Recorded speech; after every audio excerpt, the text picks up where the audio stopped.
sagalee waaqayyoo keessatti aannan kan jedhu irraa lafee kan jedhu irra lafeedha. Sagaleen kuni lafee qorquudha. Iddoon inni jiru kanarra dubbisuu fedhu inni jalqabaa macaafa gara Xiimotewositti katabame isa lammataa macaafa Xiimotewos isa lammaffaa boqonnaa 3 irra jira.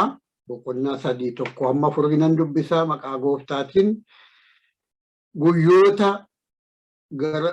Guyyoota gara dhumaatti yeroo sodaachisaan akka dhufu hubadhu. Namoonni warra ofittoo sassatoota, of jajoota, afuufamoo, arrabsituwwan, warra abbaa isaaniif haadhota isaaniif hin abboomamne, galata hin qabne, warra wanta qulqullaa'aadhaan morman hin ta'u. Warra qajeelaa, warra jaalalaa of keessaa hin qabne, warra haraara hin jaallanne, warra maqaa namaa balleessan, warra of hin qabne, warra namatti hin madaqne, warra waan gaarii jibban, warra dabarsanii nama kennan, warra eeggannaa hin qabne,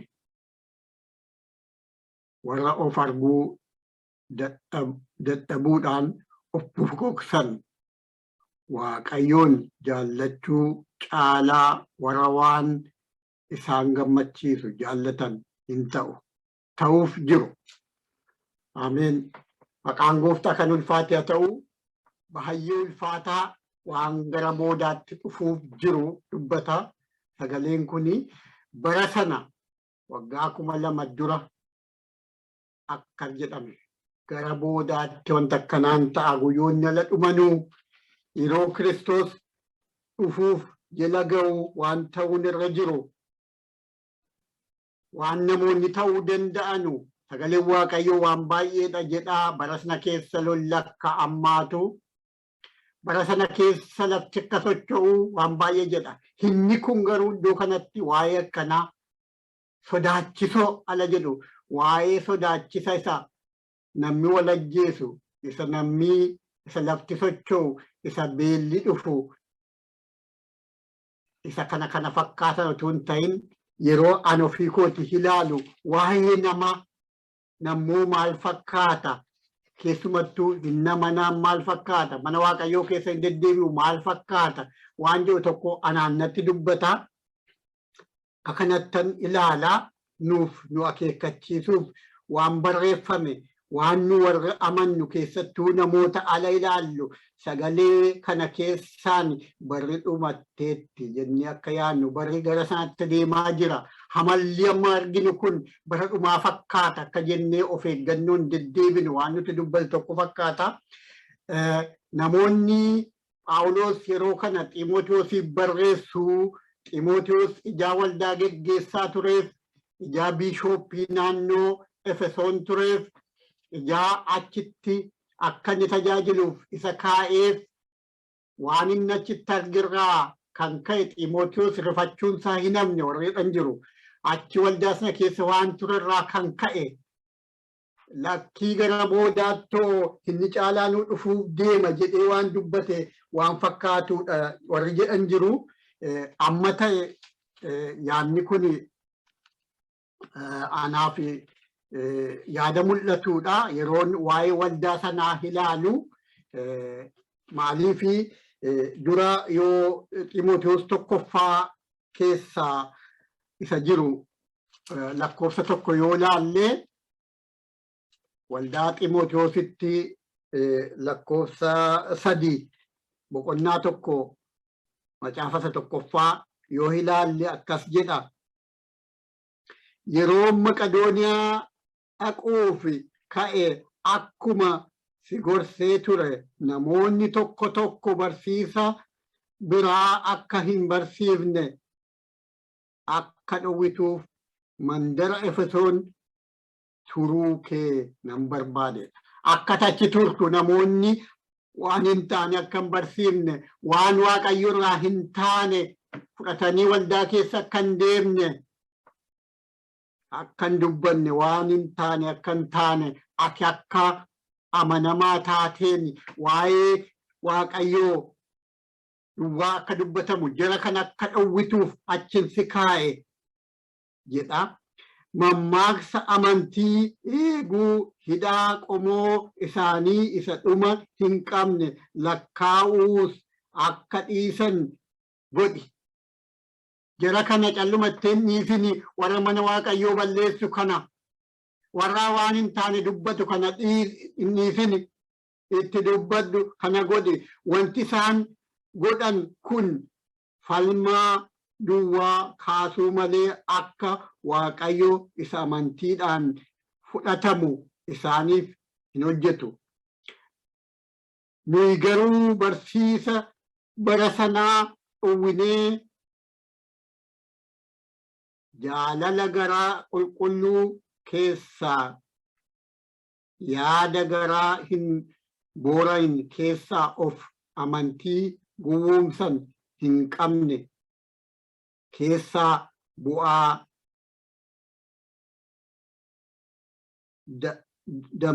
dammaqsuudhaaf hin barsiifna. Nuti garuu kan barsiifnu warri waaqayyo nu kaa'e warri akka koo warri akka kee kan barsiifnu isa isaan barsiisan miti kan isaanii sirri miti waan jedhuun qaba. Namoonni gar tokko isaanii kanarraa kaataniiru kaanirraa kaataniiru kaan falmaa waa'ee hin baafneef galaniiru jedha. Namoonni awwaanan Efesoonsi kaa'eef sababan qaba. Namoonni akka kanatti deddeebi'aa jiru. Yaa Xiimotewos qajeelchi waan jedhu tokko of keessaa qaba. Egaa itti gaafatama guddaadha. Xiimotewos dargaggeessa akka ture jedhama yeroo bara Phaawulos hilma afuuraa koo jedhaanii yeroo inni tajaajilu sana yeroodhaan waaqayyo harkarra kaa'ee yeroo inni kadhatuu fi duraanis immoo kadhatamee fi waa'ee isaa raajiin dubbatamee waa'ee isaa dubbatamee hilmi afuuraa isaa kun nama waaqayyoof of kenne waan ta'eef amanatee iddoo barbaachisaa waldaan qajeeluu lafa qabdu Efesooniin isa kaa'e jedhamee yaadama. Mul'ata waa'ee waldaa Efesoon kana yeroo ilaalu mul'ata keessa isa jiru waa'ee waldoota torbaa yaada. Waa'ee waldoota torbaa kana yeroo yaannu tarii amalli isaa waldoonni torban kun waldoota tarii amala torba qaban adda addaa ta'uu malu jedhama. Garuu mul'ata irraa waan dhufe waan ta'eef garuu amalli waldaa Efesoon tarii isa inni irraa sagalee waaqayyoo mul'ata irratti akeekkachiisu kana ta'uu mala. Utuma hojjetu garbicha waaqayyoo Xiimotewos kanatti waan ulfaate jira. Kanaaf itti dubbata. Kanaaf inni kana caaluu dhufuuf jira jabaadhu jedhee itti dubbachuu isaati warri jedhan jiru. Amma ta'anis akkuma kana ta'uu mala jedhee yaada. Mul'ata keessaa boqonnaa 2 lakkoofsa 2 jalqabeessa jiruun dubbisa. Waldaa Efesooniif isa katabame hojii kee ergichi akkas jedhedha. Hojii kee wantaati itti dadhabdu obsaan danda'uu kees namoota hamoota immoo calluma jettee akka ati hin dhiifne warra ergamoota otoo hin ta'in nuyi ergamoota ofiin jedhan qortee ilaaltee sobduu ta'uu isaanii akka argites hin beeka. Ati obsaan akka dandeessu maqaa kootiif jettees akka baattu kanas akka ati hin dadhabin ani beeka. Garuu jaalala isaa dur jalqaba turte sana dhiisuu kee sirratti argeera. Ammas maalirraa akka kufte yaadadhu. Yaada garaa kee geeddaradhu.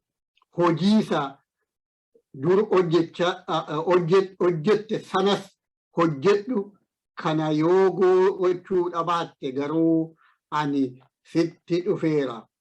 Sitti dhufee baattuu isa keetii iddoo isaatii nan buta. Hutuma ta'uyyuu immoo waan tokko qabda. Inni immoo hojii Niqolaawosaa isa ani jibbu ati sin jibbita. Hojii isan jibbu ati sin jibbita. Waan hin jibbu hin jibbita. Garuu akka duraa sanan turre waan jedhuufi tarii yeroo Efesoon faa keessa Xiimotewos faa tajaajilaa turanii fi yeroo ergaan kun abbaa mul'ataa Yohaannisiif dhufu gidduu yerootu jira waan ta'eef waan booda erga Xiimotewos faan achi erga turanii dura jajjabeessanii hojjetanii booda irra tarii waatu ta'ee laata kan jedhan jiru. Garuu walumatti qabaatti waldaa jabduu turtetu akka dadhabde dubbataa. Iddoo sanatti waldaanii Waaqayyoof dhaabbachaa turte akeekii Waaqayyoo irraa akka hin kufne itti dubbata. Obboloota koo maqaan isaa kan ulfaate haa ta'u. Garbichi Waaqayyoo iddoo sana taa'e har'a kanan baay'ee isaa irratti yaaduu barbaade. Xiimotewos hojiin hojjechaa turee fi warri kaan immoo waan hojjetanii warri isa oppoozii godhan waan hojjechaa turantu ture. Warri inni qajeelchuu ta'e dhaqetu ture. Waldaa bara kanaa keessas namoonni Waaqayyoof dhaabbatanii dhugumaan qajeelchuuf jiran jiru. Tarii muraasa ta'u. Waldaa Waaqayyoo keessa garuu waan jabaatu jira. Waan baay'ee dhageenya. Obboloota koo Waaqayyo nu haa qarqaaru, nu haa qulqulleessu. Waan dubbachuun nurra jiru nutis yeroo isaatti dubbachuu akka dandeenyu qajeelchi dubbadhu isa jedhu nutis Waaqayyo ayyaana isaa nuuf buusu. Obboloota koo waan qajeeluun irra jiru namoota sirrii hin taane sirrii miti jechuu akka dandeenyu barri kun dhumeera. Waan cigaasisaatu deemaa jira jechuu akka dandeenyu Waaqayyo nu haa qarqaaru. Egaa yeroon iddoo kana dubbisu waa'ee isa Xiimotewos lammata keessa jiru kana yeroo ilaalu waan sodaachisoo jedhaga. Wanti sodaachisoon kun tokko tokkoon lafa kaa'eera. Lakkoofsa tokko irratti boqonnaa 3 lammaffaa Xiimotewos irratti sodaachisaa akka dhufuu hubadhedha. Akka wanti sodaachisaan dhufu yeroo akka jedhu laftiin socho'a suniin ta'a kanan ta'a miti. Waa'ee namootaa dubbata. Namoonni warra ofittoo sassatoota jedheetti fufa. Waan biraa ta'u namoonni kan biraa ta'u amalli isaanii isa jabaa ta'a. Isa Waaqayyoon biratti fudhataman qabne. Isa sodaachisaan. Inni sodaachisaan nuuf obbolootaa warra Waaqayyoon duukaa deemuu fi isa cigaasisaa sana isa Waaqayyoon fudhanne isaan nama sodaachisu. Isa lubbuudhaaf hin taane isa foon ajjeesu miti. Lafti socho'ee tarii foon ajjeesa ta'a. Namni beela'ee foon hin du'a ta'a. Obboloota koo namni lolee lola keessatti lollaan maatee sabni saba irratti ka'ee foon hin du'a ta'a. Inni sodaachisaan garuu isa inni dubbatu kanaadha. Isa jabaa kanaadha. Obboloota koo baay'ee nama sodaachisa. Yoo kana ilaallu yeroon keenya yeroo sodaachisaadha. Yeroo iyyuu jedha waan sodaachisaa miti. Guyyaan gara dhumaatti yeroo sodaachisa. Yerootu sodaachisa. Yeroon keenya nama sodaachisa. Yeroon mana Waaqayyoo keessaa nama sodaachisa. Yeroon namoonni akkaataatti waliin jiraatanu, namoonni kaleessa nagaa waliin jiraatanu har'a bineensa yeroo ta'anu nama sodaachisa. Yeroon isaa yeroo sodaachisaadha. Nuuf akeekkachiisa guddaadha. Akkuma itti dubbatame, akkuma obboleessa keenya durii Xiimotewositti dubbatame waan sodaachisaadha. Waan sodaachisaadha. Bara sodaachisaa. Baratti namni waan jedhu wallaalu mana Waaqayyoo tarii bara biyya Awurooppaa, biyya Ameerikaa, biyya biraa keessa akka kana miti. Afrikaa keessattuu naannoo keenya irratti bara sodaachisaa. Bara jibbisiisaa, yeroo jibbisiisaa. Macaafaa Hisqeel keessatti akkas jedha. Macaafaa Hisqeel boqonnaa 16 keessatti akkas jedha. Baay'ee na dinqa. Yerusaalemiif warra cubbamoota naannoo isaanii isa jiranu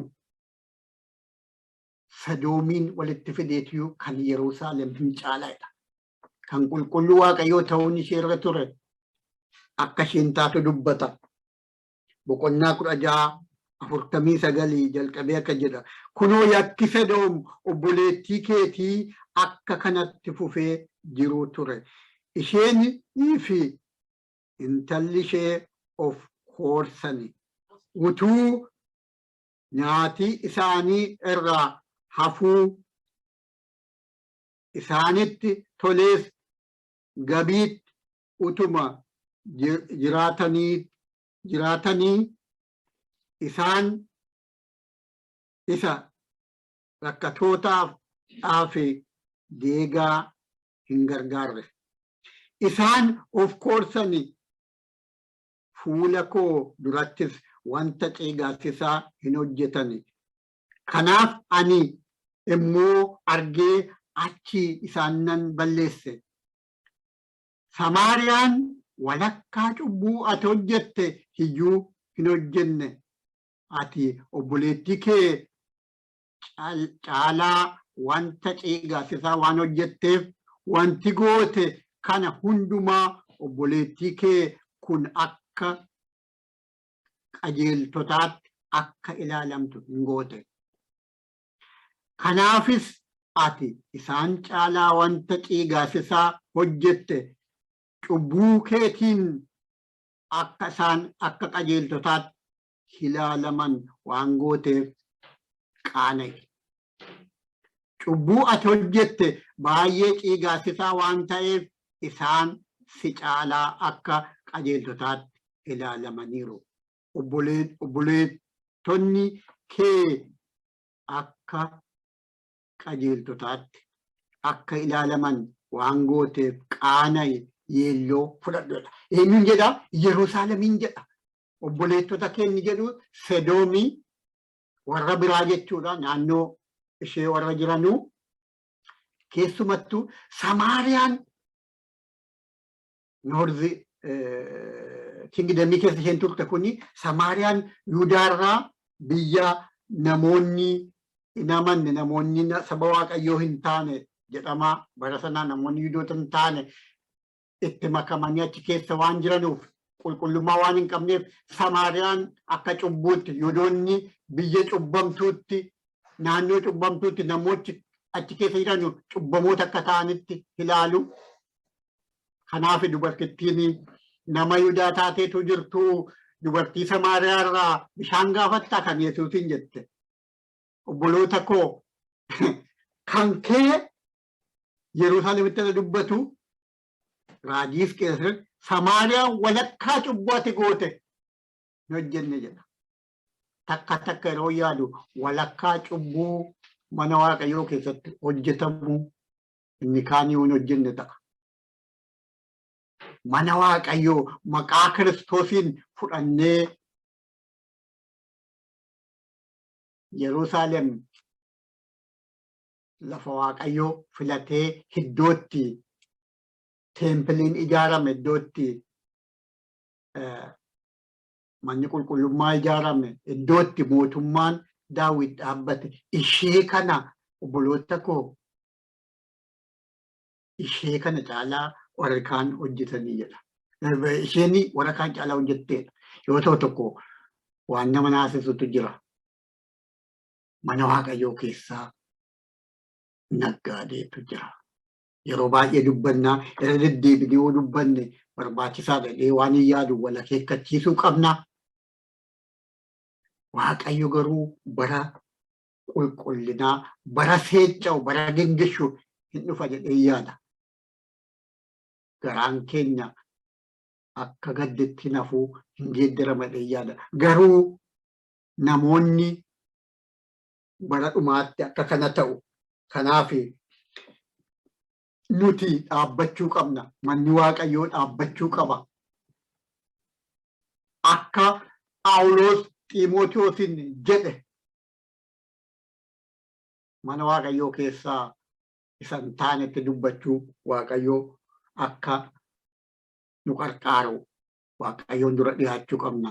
Mana Waaqayyooti boo'uu qabna. Waan baay'ee laphee namaa tuqutu jira. Namoota Kiristoos fayyisaadha jenneetti dubbachuun hamma nu qaanessutti waan baay'eetu jira mana Waaqayyoo keessa. Ilaa isa kanan arginee Feesbuukii irraan arginee yuutiyuubii irraan arginee waa inni godhu hin arginee sagalee isaa waraabamee hin nageenye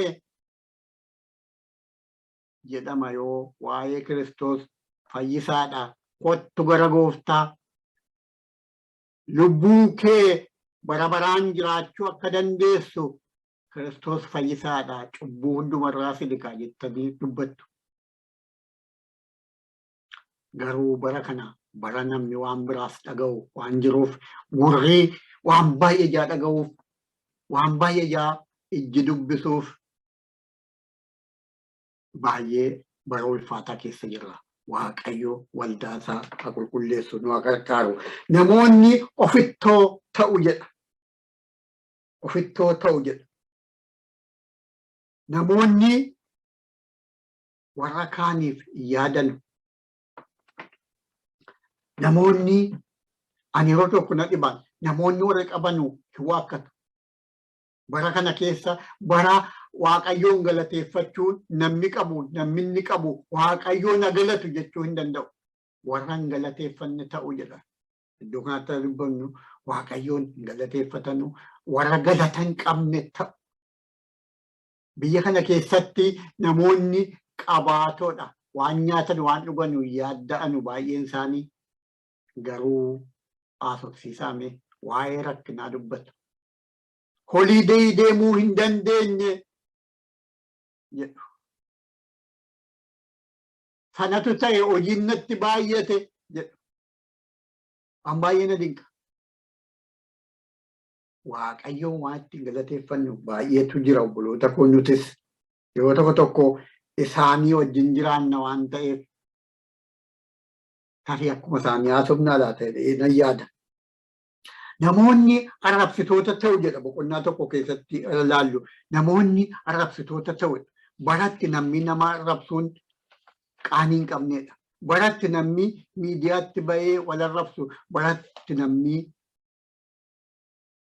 sooshaal miidiyaa irraa wal arrabsaa oolu keessa jira. Bara ulfaataa. Bara namni Waaqayyoos arrabni isaa suga hin qabne keessa jira obboloota koo. Waaqayyo anaaf isin na gargaaru waan dubbannu waan goonu namoonni arrabsitoota ta'u jedha. Gara boodaatti akkas ta'u jedha. Na dinqaana. Yoomi yeroo kam keessa jirra laata? Boodni yoomi laata? Kan kana caalu dhufamoo inni keessa jiru maanyi laata? Waaqayyo nu gargaaru. Baratti namni jaarsolii maanguddoota haadha abbaaf kabaja hin qabne keessa jira. Biyya keenya durani egaa ani bara dargiiti kan inni biyya sana keessa jiraadhe bara yaadii hin beeku waan isin dhibu waan an dhaga'u akka durii akka keessan see ta'e naan jedhu. Inni nafe barii naan jedhu. Namoonni gurguddoon bara akka keessanii sana miti sasin waamnee sin ergannu see ta'e jedhu. Nuti eebbifamnaa turre namoonni hollaan nu ergata obboloota koo. Bara kan akkas seeteen baay'ee sin dhiba. Hin geeddarame jechuudha. Ijoolleen jenereeshinii hin geeddaramte. Abbootii haadhotiin ajajamuun hafaa deeme. Biyya kana keessattis utuma ijji keenya ilaaluu seera meeqa baasanii ijoollee warraaf akkan ajajamne godhaa deemu. Yeroo hunda mooderniitii kana akka ijoolleen itti addatti gootu godhaa deemu. Haqa qabda jedhaa deemu. Hin geeddaramaa deemu. Oduu ijji keenya arguu ijoolleen barana ajajamne, bara ulfina abbaa faadhaan qabne, bara nama maanguddoo jalaan kaane keessa geenye. Obboloota koo barri keenya tarii bara dhumaatii laata. Tarii kan kana caalutti immoo dhufaa laata. Na dinqaana. Jireenya keenya keessatti waan baay'ee argine. Bara keenya keessa yeroo biyya ture yeroo yaadu abbootiin keenya haadholiin keenya waa jennaan namni isaan jala deebisu hin jiru. Hin beeku anisin waan beektan. Jaarsoliin marga qabatanii dhaabbannaan namni wal dide waan tokko hin deebisu. Jala hin deebisu jaarsolii jala. Warri gumaa jala hin deebisan naraarama. Ani haadha manaaf abbaa manaa tasuma wal arguun barbaanne anu jaarsoliin gaafa kaanii dhaabbatanu yeroo isaan araaramu argee beeka ijoollee ta'e. Obboloota koo barri hin geeddarame. Odoo nu ilaallu geeddarame nu eessa jirra? Nuti duba surii kaleessaa jiraachuu qabna. Iddootti akka sagalee waaqayyoo fudhanne sanatti sagalee waaqayyoo hin geeddaramu waan ta'eef achuma jiraachuu qabna nuti. Mooderniitiin jedhu ani gara kootiin mooderniitiin akkaataa ammatti waliin lallabnu kana mooderniitiin yookaan immoo onlaayinii ba'uun wal barsiisuun dinqiidha. Garuu ani yeroo baay'ee nan yaada. Feelooshipii isa wal bukkee teenyee waliin haasofnu akkuma isaa hin ga'u jedhee yaada. Namoonni walitti siquu baqatu. Sagalee waaqayyoo isuma amma dubbifne keessaa maal jedhu? Namatti madaqan jedha. Takka takka feelooshipii ta'a laata jedhee yaada.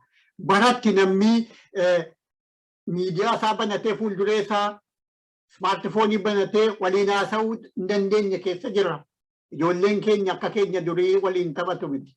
Warreebnee walii dhiinnee taphanna turre nuti. Isaan garuu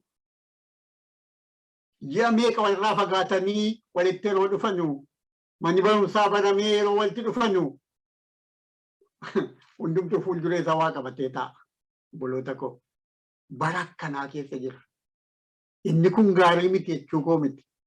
Garuu akkami namni wal barbaada? Akkami wal yaadaa namni? Keessumattuu mana waaqayyoo keessa wal deddeebinu jaalallii nuti qabnu akkami? Bara boodaa sana keessa waan baay'ee akka ta'u iddoon kun tokko amma fureetti lakkoofsi asii boqonnaa 3 lammaffaa Xiimotewos keessa jiru kun baay'ee waa'ee namni waliin jiraachuu isaa maal akka fakkaatu ibsa. Ana kanatti waan baay'ee irraa baradhe. Obboloota koo galanni maaliif dhabame? Maaliif namni galatan qabu jettanii yoon taa'e yaadu. Isa caalaa ijaa barbaaduuf isa harka isaa keessa jiru ilaalu.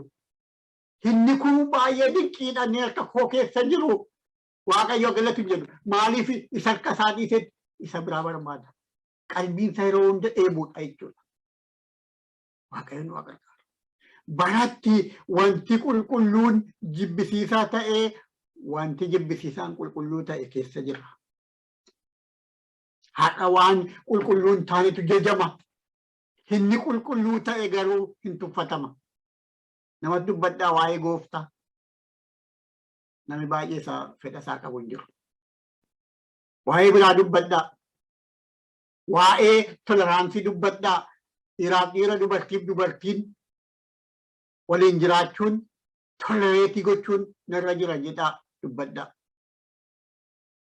Exactly dhugaadha. Waaqayyo tuume jedhama. Keessattuu biyya Jarman kana keessatti na dinqana.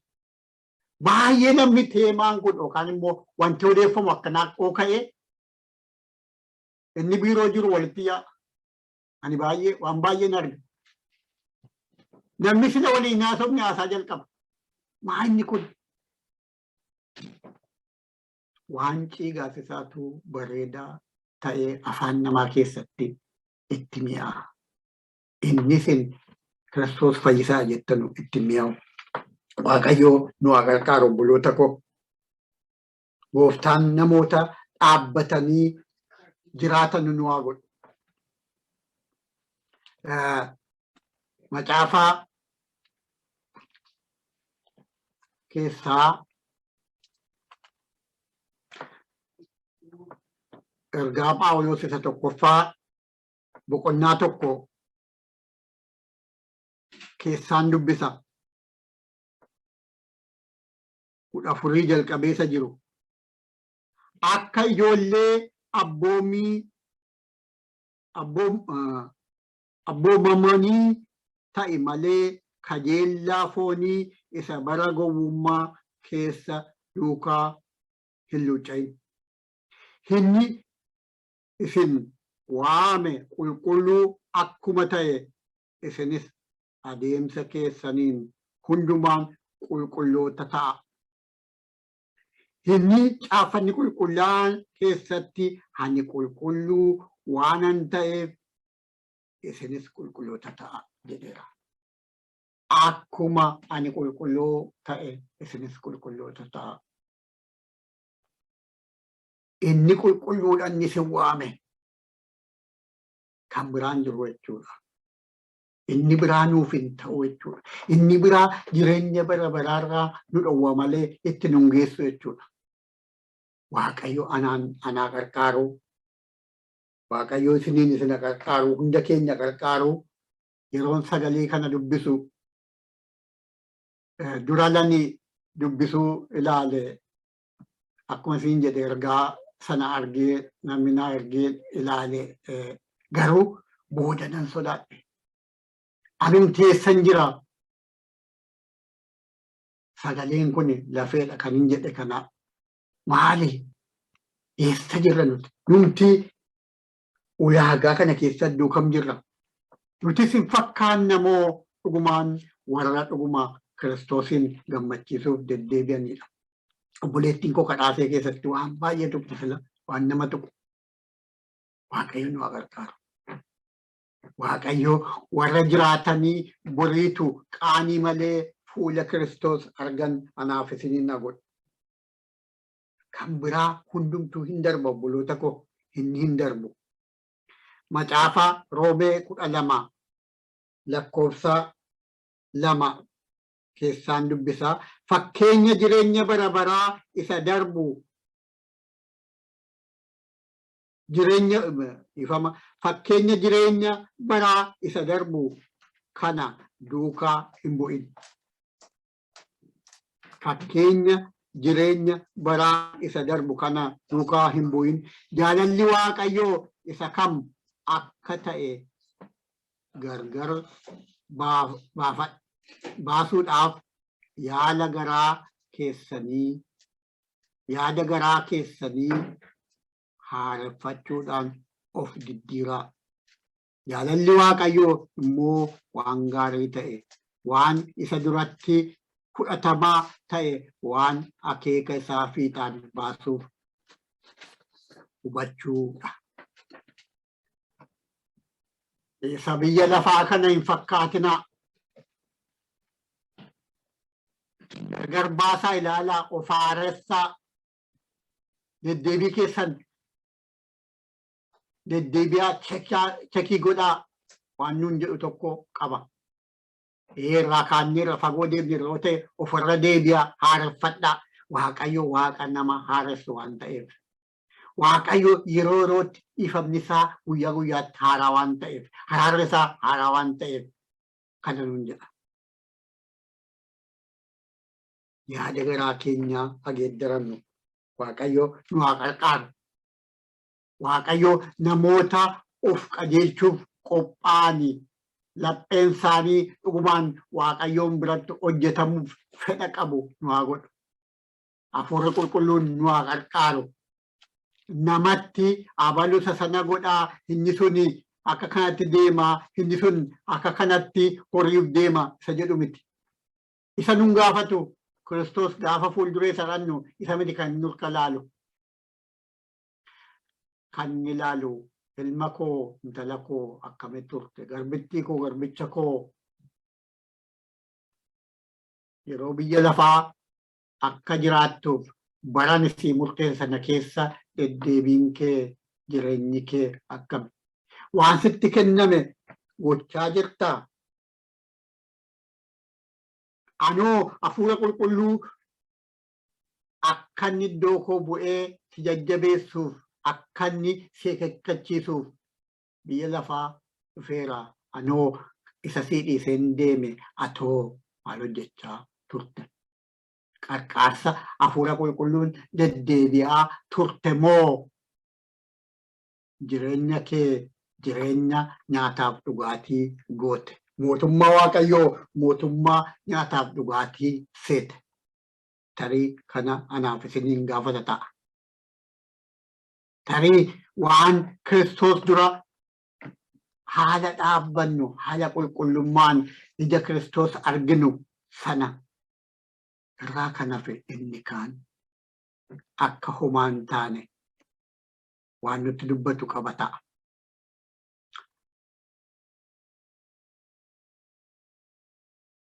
Macaafaa Wangeela Yohaannis 13:14 jalqabee akka jedha ani barsiisan keessan ofii gooftaan keessan ergan miila isiniif dhiqee isin immoo miila walii keessaniif dhiquun isiniif hin ta'anidha. Baay'ee na dinqaa. Nummoo deddeebiin keenya deddeebii gadi ta'e iddoo gadi of qabuu ta'uu qaba. Kiristoos fakkeenya nuu ta'e obboloota koo deddeebiin keenya deddeebii gabii haa ta'u.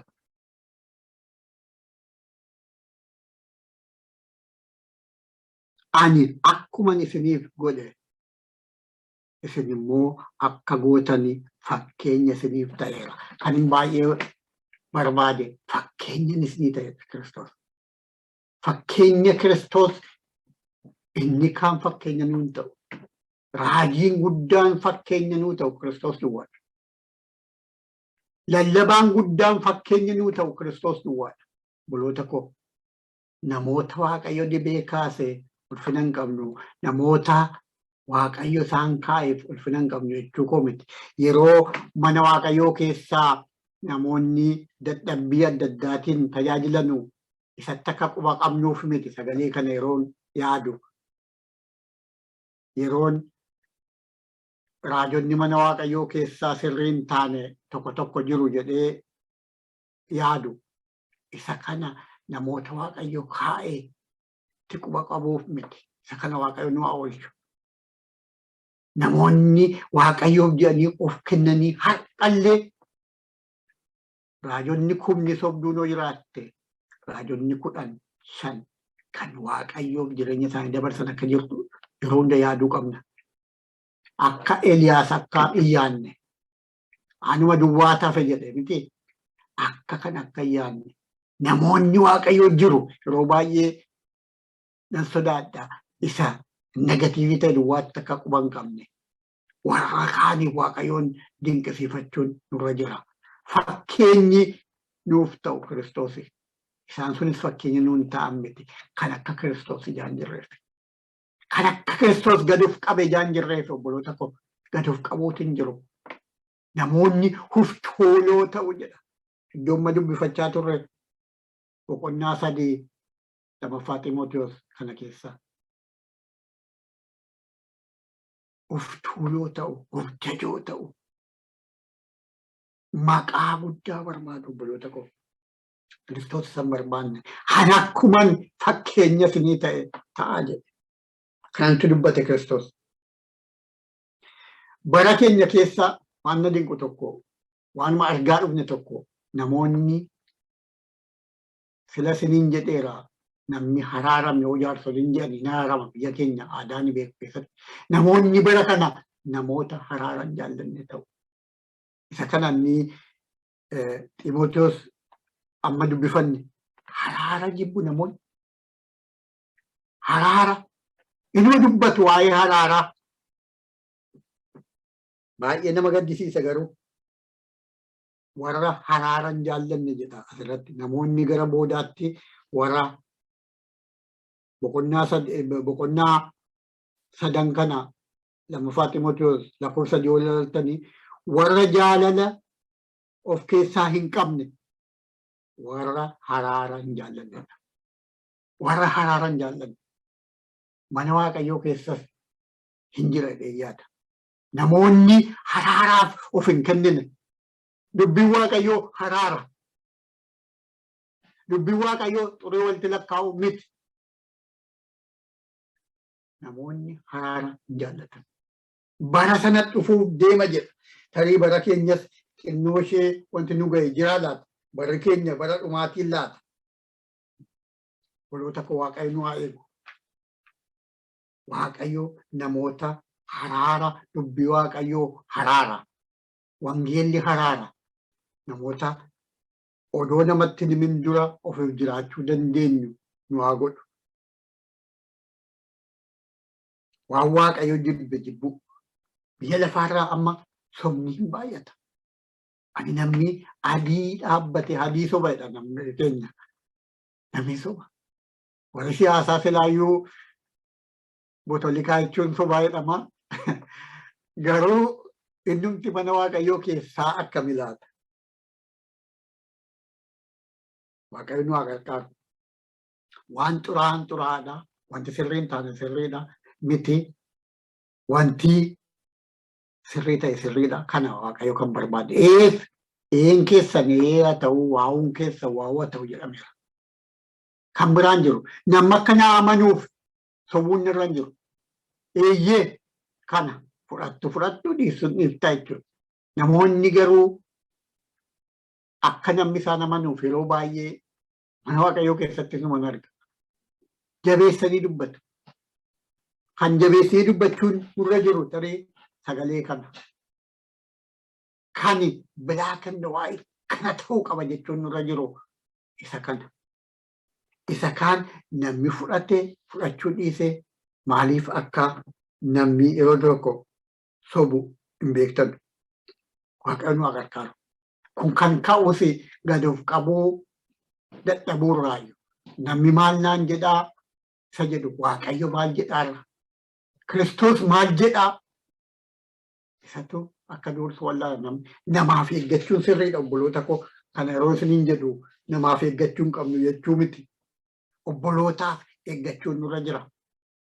Qalbii isaanii eeguu amma Waaqayyo nu gargaaretti garuu kan Waaqayyoo tuquu hin qabu. Biyya lafaa keessatti seerri adda addaa bahu naannootti bahu seera isa konstituushinii seera isa heera ta'e hin cabsu. Isa jalatti kan ta'u. Isa jalatti kan ta'uu qabu sagalee Waaqayyoo jalatti jechuudha. Isa jalatti pileegiraawundii qabna. Isa darbee garuu isa sana kan cabsu ta'uu qabu jechuudha. Waaqayyo anaaf isiniin gargaaru. Obboloota koo warra murodamanii qulqullaa'anii qara ba'anii Kiristoos gaafa dhufu ulfinaan mul'achuu yeroo inni dhufu argaman nu haa godhu Waaqayyo. Dhumarratti waan tokko waan jabaa sagalee Waaqayyoo keessatti namoonni akka kufan godhu. Akkanis sagalee kana yeroon ilaalu sagalee biraa kan sammuu keessa ture akkan gara kanaatti luucceffatu kan na godhe waan tokkotu jira. Tokkoffaa Ximootiyoos 6 isa jiru ilaallee isan yaade isin wajjin sheerii godha.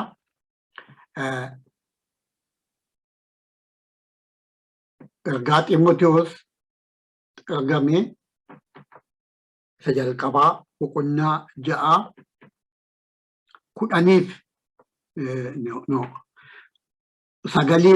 9 akkan jedha.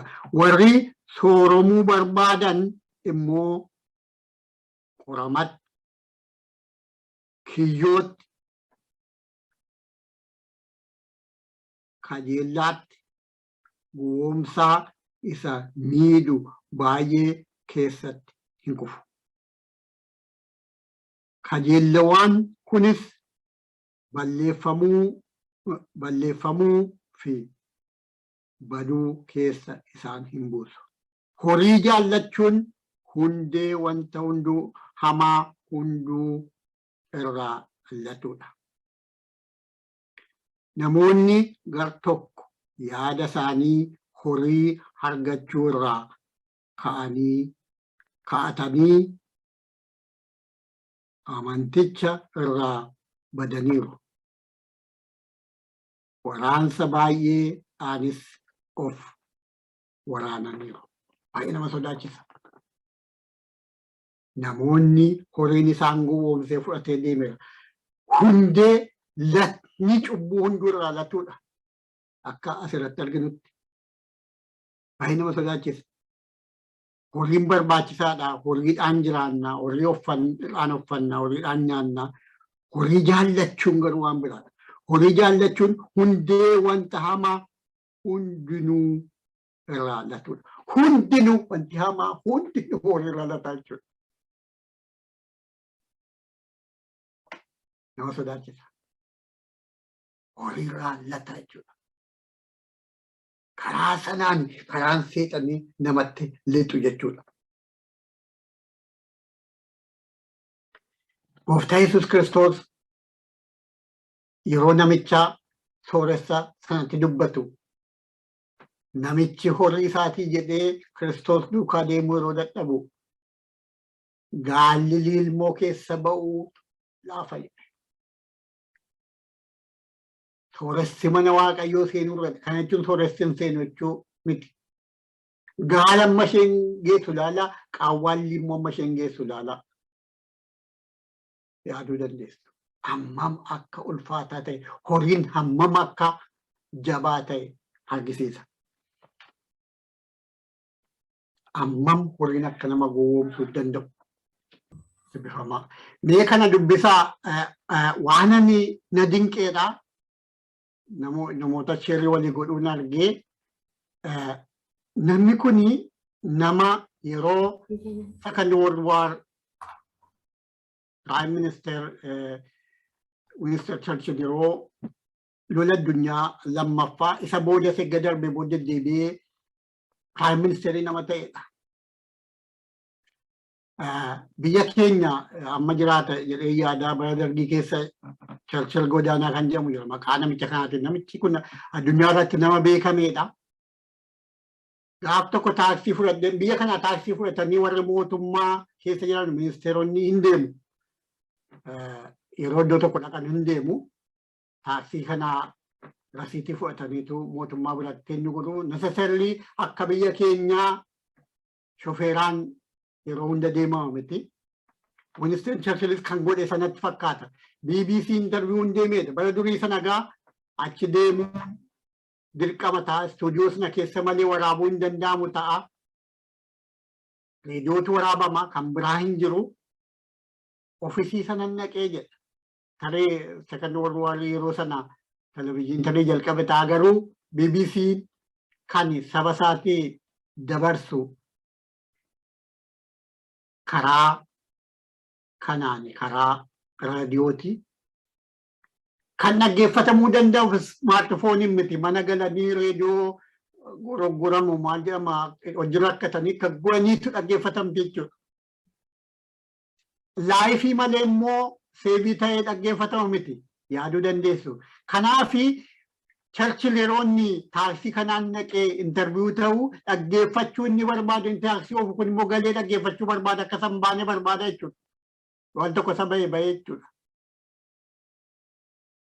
Maal jedhaanii edda achi mana sanaan ga'ee booda BBC ofiisiin egga ga'ee booda namicha konkolaataa oofu kanaan na eegii jedhaan daqiiqaa 40 na eegii jedhaan waan isaatti himne na eegi jechuun namoonni taaksii oofan noormaalii horii argatu amma inni deebi'ee dhufutti ijaa ajajataniif. Garuu namichi kuni Churchill isa dubbatu galee dhaggeeffachuuf ariifate. Baay'ee isa dinqee Churchill ta'uu isaa hin barre namichi kun buloota koo. Churchill ta'uu isaa hin barre gaafa namichaani na eegi jedhuuni amma interview ta'ee deebi'utti gaafa na eegi jedhuuni namichi kun maal jedhaa?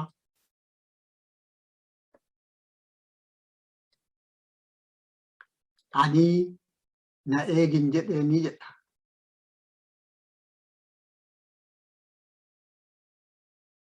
Ani na eegin jedheeni jedha. Garuu si eeguu hin danda'u nan deemaa jedhaan. Jennaan inni yeroo sana horii guddaadha ta'a paawundii 10 kenneefidha. Amma horii guddaadha gaa horiin isa gowwoomsitu namicha isa sila ariifatu. I will wait 4 hours until you come back, sir.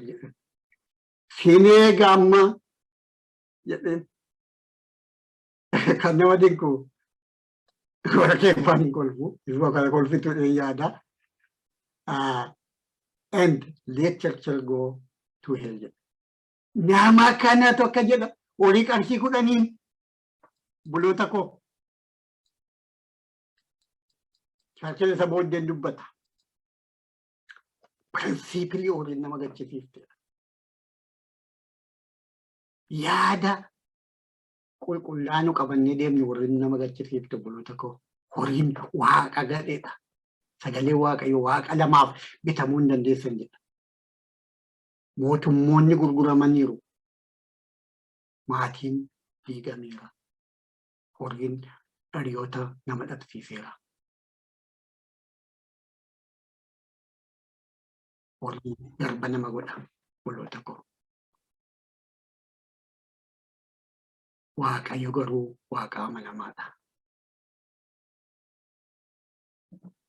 Waaqayyo garuu waaqa amanamaadha buloota koo. Maaliifan kana isiniif dhiyeesse waaqayyo nu haa eegu nuti horiin nu gowwoomsiti jedhee miti. Garuu yeroo baay'ee namoonni nu hubatan har'a biyya keenya keessa namoonni kan isaanii rakkatan, namoonni kan isaanii waan baay'ee balleessan buloota koo horii duukaa ija bu'aniif. Horii duukaa tajaajilaan horii duukaa bu'a. Namoonni waaqayyoo horii duukaa bu'u. Horiin garuu waaqa namatti taati.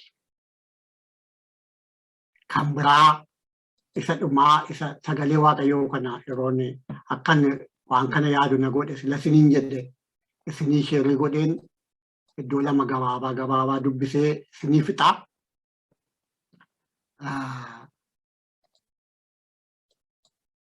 Waaqayyoo maqaan isaa kan ulfaate haa ta'u.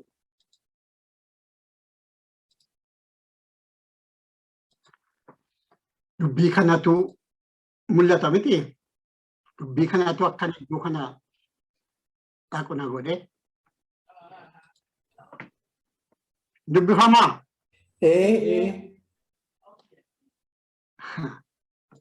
Warra nabiyyoota ofiin jedhu warra horii duukaa bu'uuf barreeffame obboleessa kana barreesse waaqayyo isaa eebbisu. Namoota baay'eedhaa ergee ergasii namoonni fiidbaakii naa kennanii ani ofii kootii waan hin godhe miti. Kanuma namaa erge yeroo ofii kee of shuumtu yaaddettaa ergamoonni sun raajonni sun akkamitti turani? Akkamitti turani? Akkamitti darbani? Waaqayyoof jiraatanii darban horii duukaa bu'aa turan miti waan jedhudha wanti kun. Yuuroo paawundii duukaa bu'aa turan miti. Horii saamaa turan miti. Asirratti maal jechuu barbaada namni kuni? Atraajiroo fi jettu garuu jinkii kana waan jiru tokkoof keessaa qaba. Waaqayyo nu haa eegu. Jala kanatti quba qabuun miti waan godhan hin beekan dhugaa dubbachuu fi hafuura dhuguma hafuura Kiristoos irraa jiraatu natti hin fakkaatu. Maqicha barbaadu of tuuluudha barbaadu ittiin horii funaanuuf barbaadu. Baay'ee istiraayikii na godhe. Baay'ee na tuqe obboloota koo. Bara kam keessa jirra? Wanti kun namoota baay'eef taree hojjeta miti.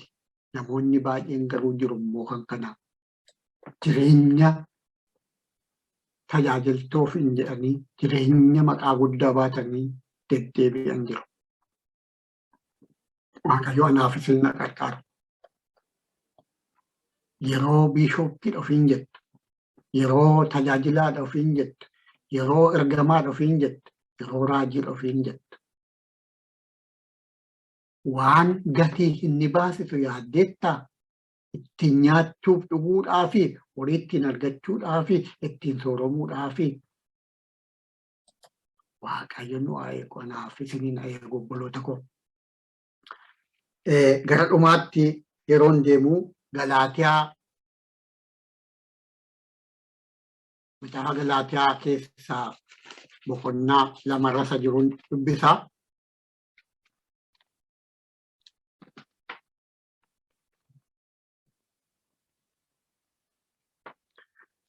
Boqonnaa 2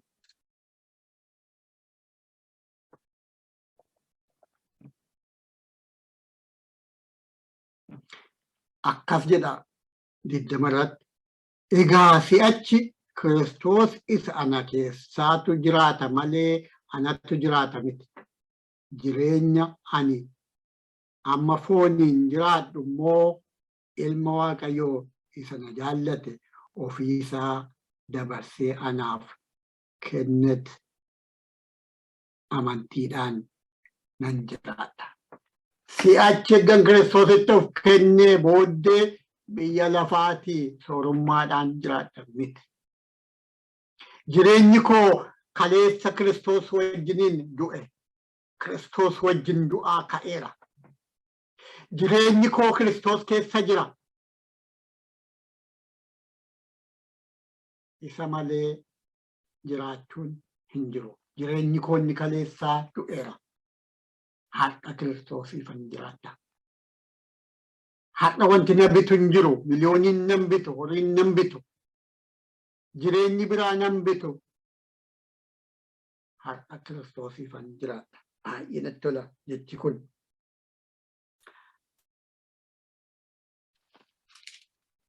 Waaqayyo maqaan isaa ulfaatu.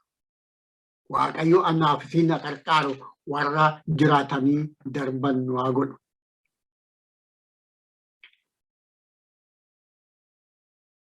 Ergaa gara Xiimotewositti ergame isa duraa 6:1 akkana jedha. Ati garuu yaa nama Waaqayyoo kana hundumaarraa fagaadhu. Kana hundumaarraa fagaadhu. Qajeelinaaf akka nama Waaqayyootti jiraachuudhaaf, amantiidhaaf, jaalalaaf, obsaaf, gara laafummaadhaaf dhama'i. Ati isan taane kanarraa fagaadhu. Isa lubbuu baasu, nama balleessu, obboloota irratti gufuu ta'u, wangeelaaf gufuu ta'u, isa xuraa'aa kanarraa fagaadhu. Isa gaarii Kiristoos keessa jiruuf immoo dhama'i. Isaaf immoo dhama'i. Gara laafummaadhaaf, namootaaf hoo'uudhaaf, jaalalaaf, obsuudhaaf, amantiidhaaf, Waaqayyotti jiraachuudhaaf dhama'i. Oh haalleluuyaa. Dinqiidha obboloota koo. Ergaan Xiimotewosiif ergame 1-2 olaaltanii gorsa tokkoon keenyaaf ta'udha. buluuta ko. Gorsa waldaaf ta'u, gorsa nama tajaajilaaf ta'u, gorsa tokkoon tokkoof kennaaf ta'udha. Waaqayyo waaqa jireenya Kiristoos keessa isa jiruuf, isa Kiristoos du'eef jiraatanu anaaf isin godhu. Haalleluuyaa. Maqaa Yesuus Kiristoosiin. Ameen.